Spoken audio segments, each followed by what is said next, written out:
ನಮಸ್ತೆ ಸ್ನೇಹಿತರೆ, ಸಮೃದ್ಧಿ ಜೀವನ ಚಾನಲ್ಗೆ ಸ್ವಾಗತ. ಇವತ್ತಿನ ದಿನ ಅತ್ಯಂತ ಮುಖ್ಯವಾದ ಹಾಗೂ ಅದ್ಭುತ ಉಪಯುಕ್ತವಾದ ಮಾಹಿತಿಯನ್ನು ಹಂಚಿಕೊಳ್ಳೋಣ. ಹೌದು ಸ್ನೇಹಿತರೆ, ಪ್ರತಿಯೊಬ್ಬ ವ್ಯಕ್ತಿಗೂ ಮನೆಯಲ್ಲಿ ಸುಖ, ಸಂಪತ್ತು, ಸಮೃದ್ಧಿ ಹೆಚ್ಚಾಗಬೇಕು ಎಂಬ ಬಯಕೆ ಇರುತ್ತೆ. ಹಾಗಾಗಿ ಅದಕ್ಕೋಸ್ಕರ ಕಷ್ಟಪಟ್ಟು ದುಡಿತೀವಿ.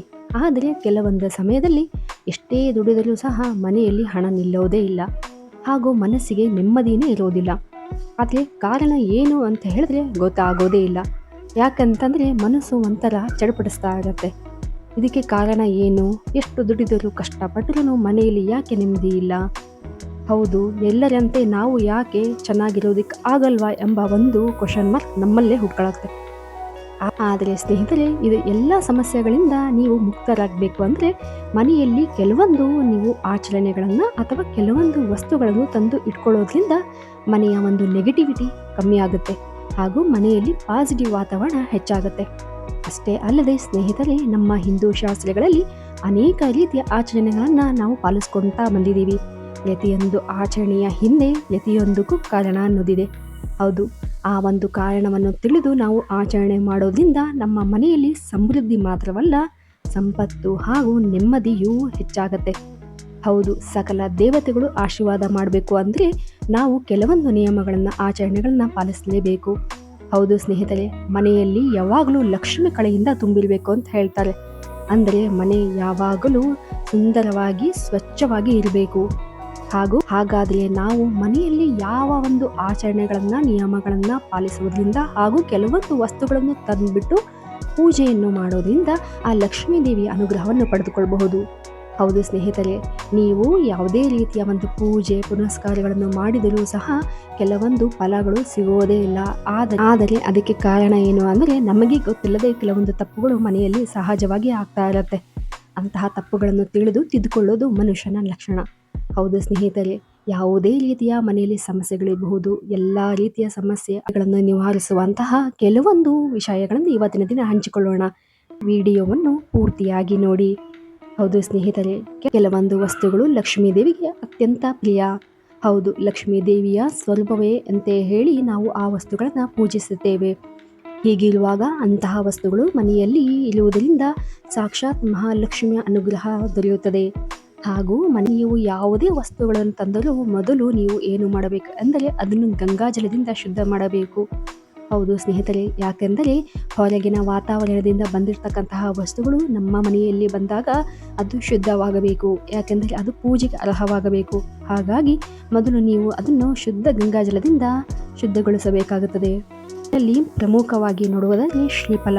ಹೌದು ಸ್ನೇಹಿತರೆ, ತೆಂಗಿನಕಾಯಿ ಇಡುವುದು ಅತ್ಯಂತ ಶುಭವಾದುದು. ಹಿಂದೂ ಶಾಸ್ತ್ರಗಳಲ್ಲಿ ಶ್ರೀಫಲಕ್ಕೆ ಹೆಚ್ಚಿನ ಒಂದು ಮನ್ನಣೆಯೇ ಇದೆ. ಶ್ರೀಫಲವೆಂದರೆ ಮಹಾಲಕ್ಷ್ಮಿ. ಹೌದು, ಸಾಕ್ಷಾತ್ ಮಹಾಲಕ್ಷ್ಮಿಯ ಸ್ವರೂಪವಾಗಿರ್ತಕ್ಕಂಥ ಈ ಶ್ರೀಫಲವನ್ನು ಮನೆಯಲ್ಲಿ ಇಟ್ಟು ಪೂಜಿಸುವುದು ಅತ್ಯಂತ ಮಂಗಳಕರವಾದುದು. ಇದನ್ನು ಕಾಮಧೇನು ಅಂತ ಹೇಳಿ ಕೇಳ್ತಾರೆ. ಅಂದರೆ ಕಾಮಧೇನುವಿನ ಫಲವ ಎಂಬುದಾಗಿ ಕೂಡ ಕರೆಯಲಾಗ್ತದೆ.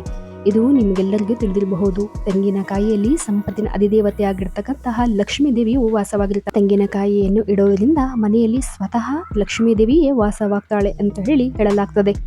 ಒಂದು ವೇಳೆ ನಿಮ್ಮ ಜೀವನದಲ್ಲಿ ಯಾವುದೇ ರೀತಿಯ ಆರ್ಥಿಕ ಸಮಸ್ಯೆ ಉಂಟಾದರೂ ಕೂಡ ನೀವು ಈ ತೆಂಗಿನಕಾಯಿಯನ್ನು ಸರಿಯಾದ ದಿಕ್ಕಿನಲ್ಲಿ ಇಡುವುದರಿಂದ ನೀವು ಎಲ್ಲ ಸಮಸ್ಯೆಗಳಿಂದ ದೂರವಾಗಬಹುದು.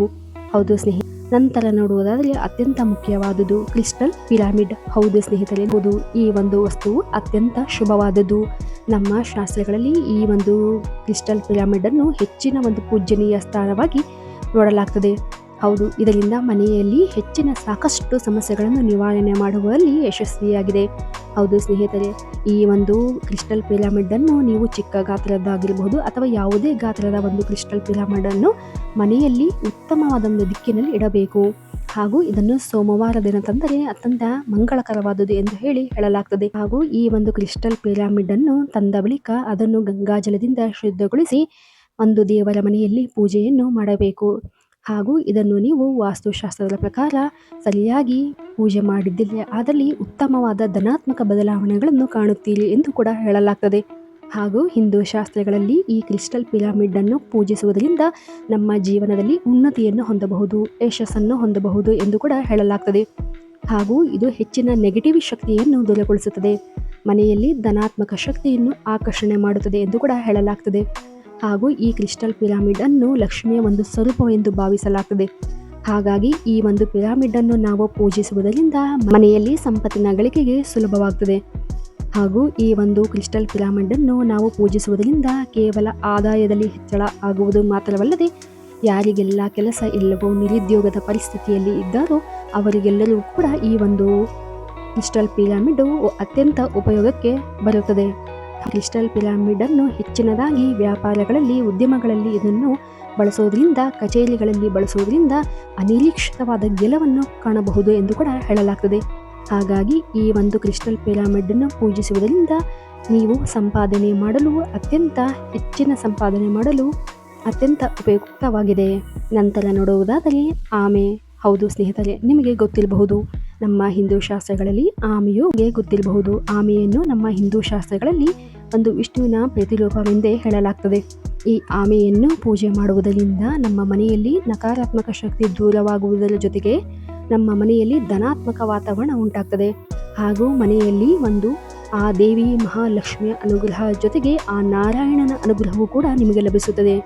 ನಿಯಮಿತವಾಗಿ ಆಮೆಯನ್ನು ಪೂಜಿಸುವುದರಿಂದ ನಮ್ಮ ಮನೆಯಲ್ಲಿ ಮಂಗಳಕರವಾದ ಕಾರ್ಯಗಳು ಜರುಗುತ್ತವೆ ಎಂದು ಕೂಡ ಹೇಳಲಾಗ್ತದೆ. ಹಾಗೂ ನಮ್ಮ ಹಿಂದೂ ಶಾಸ್ತ್ರಗಳಲ್ಲಿ ಈ ಆಮೆಯನ್ನು ಪೂಜಿಸುವುದರಿಂದ ಎಲ್ಲ ದೋಷಗಳು ಪರಿಹಾರವಾಗುತ್ತವೆ ಎಂದು ಕೂಡ ಹೇಳಲಾಗ್ತದೆ.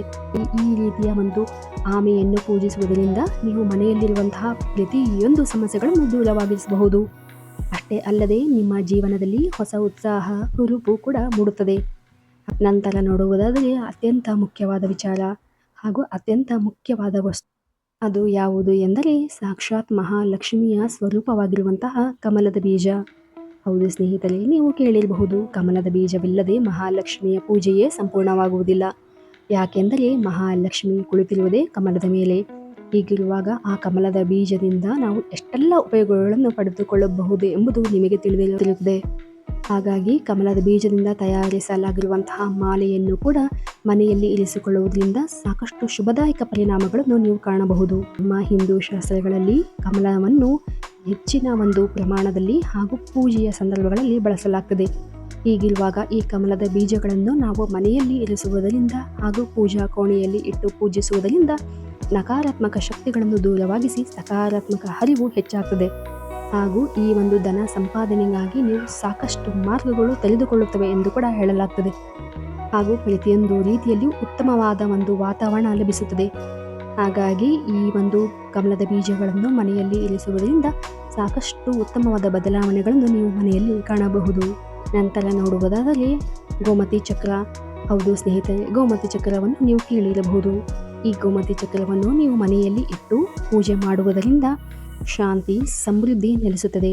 ಹೌದು ಸ್ನೇಹಿತರೆ, ಶಾಸ್ತ್ರಗಳ ಪ್ರಕಾರ ಗೋಮತಿ ಚಕ್ರಗಳನ್ನು ಅಂದರೆ 11 ಗೋಮತಿ ಚಕ್ರಗಳನ್ನು ಹಳದಿ ಬಟ್ಟೆಯಲ್ಲಿ ಸುತ್ತಿ ನೀವು ಹಣ ಇಡುವಂತಹ ಜಾಗದಲ್ಲಿ ಇಟ್ಟರೆ ಆ ಸಂಪತ್ತಿನ ಅಧಿದೇವತೆ ಆಗಿರುವಂತಹ ಲಕ್ಷ್ಮೀ ದೇವಿಯು ಕೃಪಾ ಕಟಾಕ್ಷ ನಿಮಗೆ ದೊರೆಯುತ್ತದೆ ಎಂದು ಕೂಡ ಹೇಳಲಾಗ್ತದೆ. ಹೌದು ಸ್ನೇಹಿತರೆ, ಇದರಿಂದಾಗಿ ಮನೆಯಲ್ಲಿ ಲಕ್ಷ್ಮಿಯ ಪ್ರತೀಕ ಆಗಿರುವಂತಹ ಈ ಗೋಮತಿ ಚಕ್ರವನ್ನು ಪೂಜಿಸುವುದರಿಂದ ಮನೆಯಲ್ಲಿ ಸಂಪತ್ತು, ಸಮೃದ್ಧಿ ಹೆಚ್ಚಾಗುತ್ತದೆ ಎಂದು ಕೂಡ ಹೇಳಲಾಗ್ತದೆ. ಹೌದು ಸ್ನೇಹಿತರೆ, ಈ ಎಲ್ಲ ವಿಚಾರಗಳು ನಿಮಗೆ ಉಪಯುಕ್ತವಾಗಿದೆ ಎಂದು ಕೂಡ ಭಾವಿಸುತ್ತೇವೆ. ಈ ಮಾಹಿತಿ ಇಷ್ಟವಾಗಿದ್ದಲ್ಲಿ ದಯವಿಟ್ಟು ನಮ್ಮ ಚಾನಲನ್ನು ಲೈಕ್ ಮಾಡಿ ಹಾಗೂ ಸಬ್ಸ್ಕ್ರೈಬ್ ಆಗಿ. ಧನ್ಯವಾದಗಳು.